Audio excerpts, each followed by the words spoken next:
Je ne sais pas lire couramment, puis je ne sais pas écrire couramment comme vous faites, parce que j'ai eu la paralysie cérébrale à la naissance. Je trouvais ça gênant, mais j'ai été obligée d'apprendre à foncer. Fait qu'aujourd'hui, c'est pour ça que j'ai joint Alpha pour essayer de m'améliorer. Je me trouve chanceuse aujourd'hui, à comparer à avant.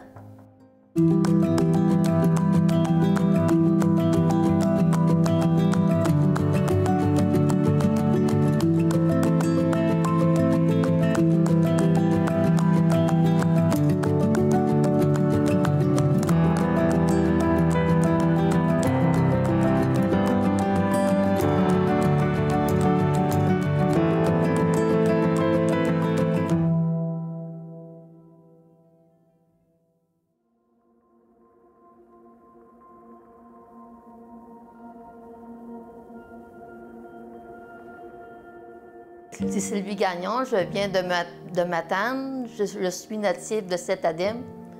J'ai commencé à être opérée à l'âge de 2 ans. C'est parce que ma mère, quand elle a couché de moi, le médecin il a pesé sur le placenta. Mais moi, dans ce temps-là, j'ai manqué d'oxygène. C'est ça mon handicap. Fait que ça a attaqué mon cerveau, puis ça a attaqué au niveau de mes membres. J'ai eu une greffe de nerfs à la naissance. Mettons, je te dirais, de 2 ans à 13 ans, je courais les hôpitaux. Dans les hôpitaux, il y avait un prof qui donnait des cours. Fait que là, je suivais des cours pour apprendre à compter, pour apprendre à écrire. Il voulait me donner me faire donner des exemples à la maison. J'ai dit, même si tu essayes, papa, j'ai dit, ça marche pas, je suis pas bonne. Puis, demander de l'aide à tes parents pour ça, c'est encore plus gênant. C'est encore plus gênant, je trouve. J'étais renfermée. Parce que ça me gênait peut-être au début, ça me gênait de dire pourquoi mon handicap, puis tu sais, parce que pour moi, je dis, je n'ai pas eu un handicap. Pour moi, j'en ai 2. Tu sais, j'ai dyslexique, puis je sais pas lire et écrire. Fait que j'ai dit, pour moi, là, j'ai dit, c'est 2 handicaps, là.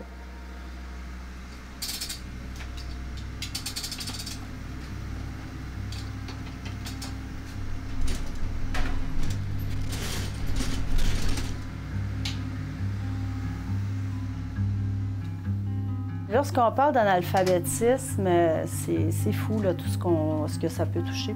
C'est un vrai handicap puis qui handicape là, vraiment à plusieurs niveaux. Je m'appelle Renée Dionne, je suis coordonnatrice du volet alphabétisation de la Gigogne. La Gigogne, c'est un organisme à 2 volets, violence conjugale et alphabétisation.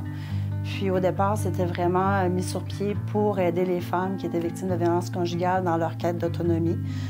Ensuite, on a développé à toutes les femmes de la Matanie, puis en 2017, là, on a ouvert là, à toute la population de la Matanie. Lorsqu'on parle d'analphabétisme, puis encore là, il faut faire attention, lorsqu'on parle d'analphabétisme, les gens ont souvent l'impression qu'on va signer avec un X, là. Mais ça amène, donc c'est pas tout à fait ça la vision d'aujourd'hui de l'analphabétisme. On parle de personnes qui ont de grandes à très grandes difficultés en lecture, écriture. On parle de 20 de la population, donc 1 personne sur 5. Mais là, aujourd'hui, on va parler plus de littératie. Puis la littératie, bien là, ça englobe beaucoup plus. Là, on va mesurer la compréhension de la lecture aussi, de la capacité de fonctionner aussi là, dans ton rôle de citoyen. Donc, de pouvoir décoder, mais pas juste le décoder, parce que des fois, tu vas mettre toute l'énergie à décoder une phrase, puis rendu au bout, tu ne vas pas la comprendre. Donc, de pouvoir bien comprendre tes textes pour être au minimum fonctionnel.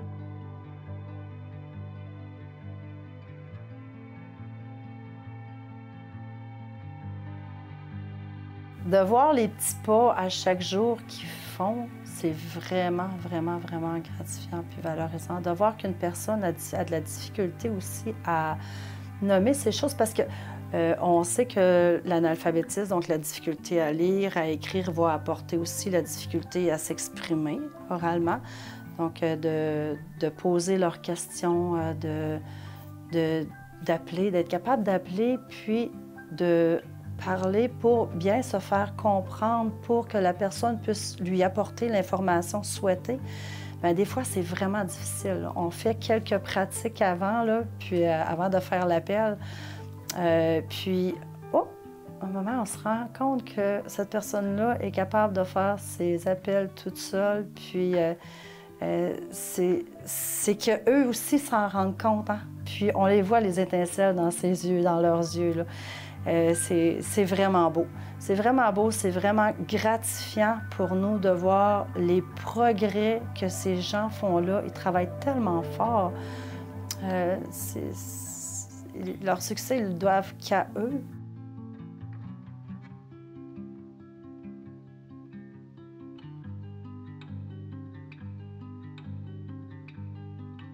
Moi, c'est Angie Gagnon. Je travaille ici depuis 4 ans.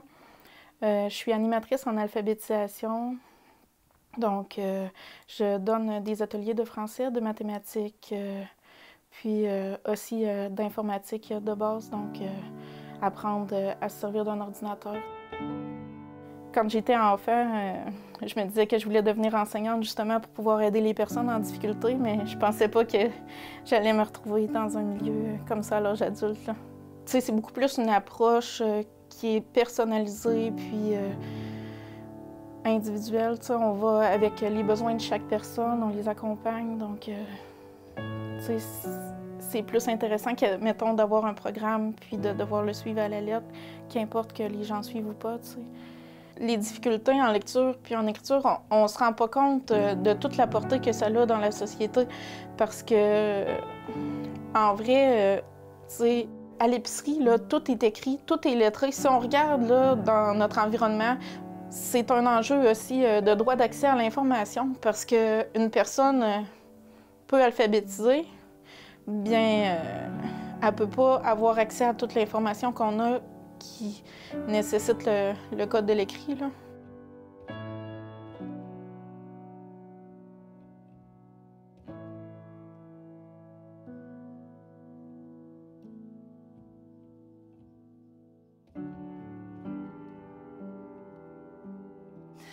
Tu sais, l'analphabétisme, ben, c'est dur. On a de la difficulté à rejoindre ces gens-là parce que ça reste que c'est tabou. La honte est encore vraiment derrière l'analphabétisme. De dire que tu ne sais pas lire, que tu ne sais pas écrire aujourd'hui, c'est pas évident pour personne. Puis, moi, j'en connais là, des gens là, qui ont vraiment de grandes difficultés là, à écrire, là, écrire sans faute. Puis, c'est quoi aussi la notion d'écrire sans faute? Donc, beaucoup de gens vont avoir quelqu'un qui va pallier. Donc, vont avoir une petite béquille pour arriver à bien fonctionner. Bien, du moins que pour ce qui au minimum, fonctionner au minimum. Puis c'est souvent, bien, c'est lorsque, des fois, on va rejoindre ces personnes-là lorsqu'ils vont perdre là, cette source là, de cette béquille-là. Là, c'est là que ces gens-là vont apparaître dans nos organismes.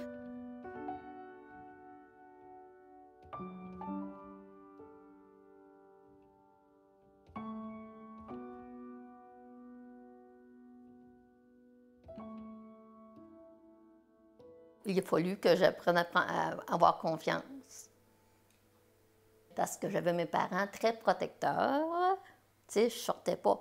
J'ai commencé à sortir à mes 40 ans. Ils m'ont rentré dans le système à mes 40 ans. Puis mon père n'était pas d'accord. Puis il disait au chauffeur de transport adapté, c'est moi qui s'en occupe. Puis il était comme jaloux.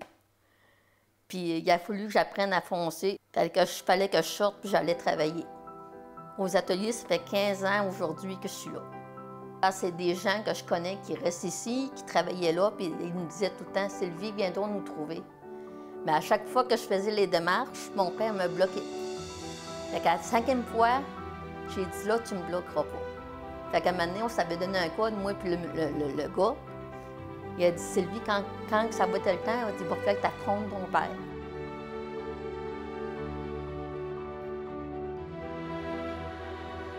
que je me regarde mon père, j'ai dit que tu veuilles pas, je m'en vais travailler aux ateliers.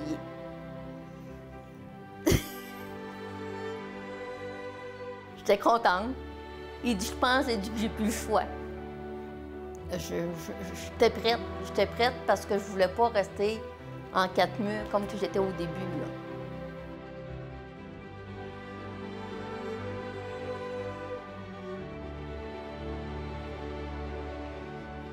C'est fou parce que souvent, on voit la timidité quand ils rentrent la première fois, puis tu sais, ils sont pas à l'aise, puis tu sais, ils sont quasiment sur le bord de la porte, là.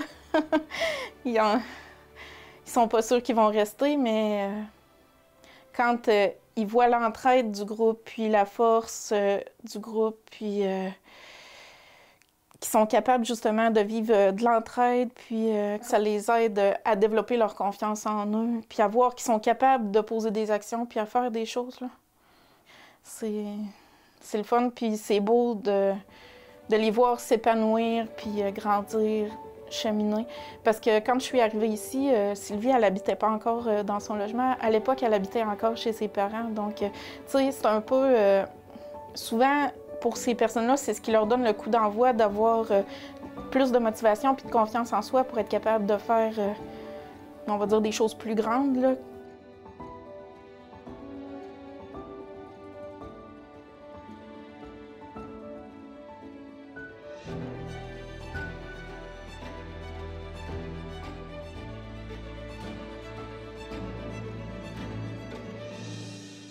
C'est sûr qu'on accueille les gens ici, c'est sans jugement. On va amener la confiance en déconstruisant un peu qu'est-ce qui a été construit en se disant « ben non, t'es pas bon, non, tu seras pas capable, non, ces apprentissages-là, c'est pas pour toi ». Souvent, c'est des gens qui se sont fait dire ça, donc ils l'ont vraiment, là, ils l'ont intégré.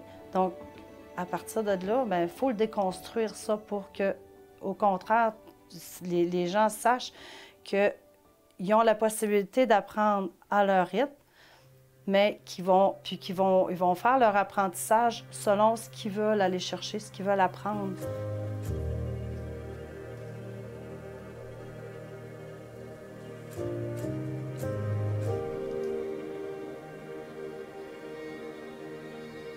Je connaissais la madame qui donnait les cours, puis elle me disait toujours Sylvie, viens donc nous trouver.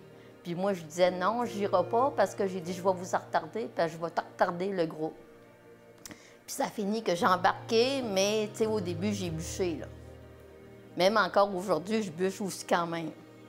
Mais tu sais, je me fais dire que je suis une fonceuse. Je me fais dire que je suis une fonceuse, puis que j'ai du courage. Fait que j'ai essayé comme ça. Puis le gars, ça fait 12 ans que je suis là présentement. J'ai toujours dit que j'avais un groupe d'amis, un gros groupe d'amis. Fait que quand j'ai besoin d'aide, je demande à une, puis ils viennent m'aider, là. Chaque personne n'a pas le même degré de difficulté, là. Puis quand j'écris, des fois, il y en a qui me disent « Bon, tu l'as pas bien écrit. » Fait qu'elle m'a réécrit. Fait que là, elle dit ça s'écrit de même. T'sais, ils vont me dire les lettres, puis là, je vais l'écrire ça, je vais être capable. T'sais, je peux lire... je peux pas te dire que je vais lire une histoire au complet, là. Je vais me reprendre par 2, 3 fois. Je vais prendre une page, puis je vais la lire pendant que je vais la comprendre par cœur. Dans la lecture, ça s'en vient, mais dans l'écriture, comme je t'ai dit, j'ai encore besoin du logiciel. Mon objectif, c'est d'apprendre à lire et écrire et l'ordinateur.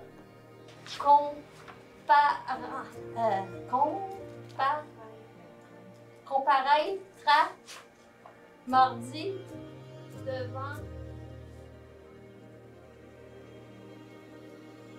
Je pense que quand tu te suffis de ce que tu as, tu vois pas l'opportunité, toutes les possibilités que tu peux avoir si tu développes à court, à moyen puis à long terme. Ton écrit, mon Dieu, c'est un monde là, de tout ce que tu peux aller chercher avec ça. Puis la lecture, c'est riche.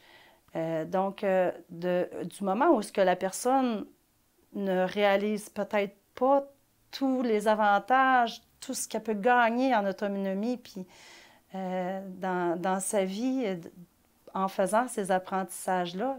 Puis on voit là, tellement de la belle progression, là.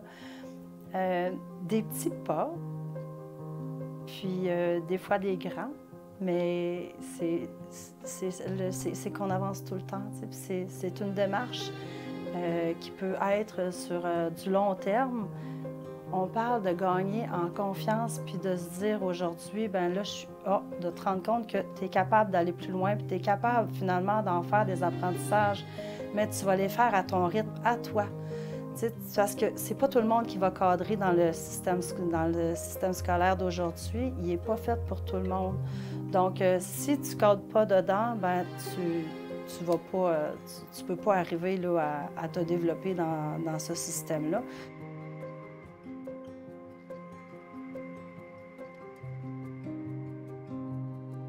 C'est courageux parce que ces personnes-là, ils ont vécu beaucoup d'échecs face justement aux apprentissages. Donc, quand ils choisissent de venir ici, là, parce que c'est vraiment un choix pour eux, c'est ça qui est super aussi de travailler avec ces gens-là, parce que c'est un choix qu'ils font de décider de venir apprendre ici.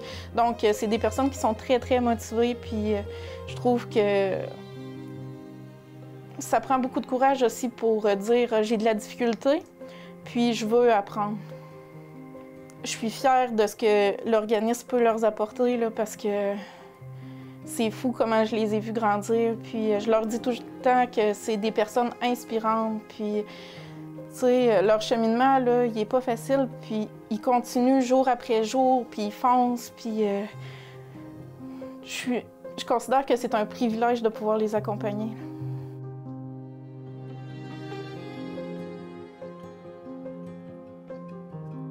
Je disais toujours à mes parents, un jour, je vais partir. Je veux être autonome, parce que je sais qu'ils sont pas éternels, vous n'êtes pas éternels. Puis quand j'ai parti, ça lui a fait de la peine, mais j'ai dit, Père, si je le fais pas là, il va être trop tard après. Si j'aurais pas fait ce que je fais aujourd'hui, je serais encore entre quatre murs. Si j'aurais pas appris à foncer.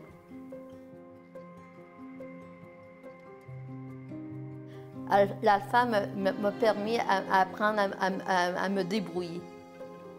C'est sûr qu'au début, j'étais gênée parce que je savais que j'avais beaucoup de misère, mais j'ai appris à continuer quand même pour...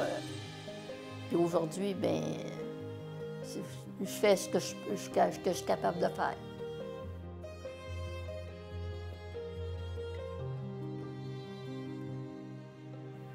Pour apprendre, continuer à apprendre, il faut apprendre à foncer.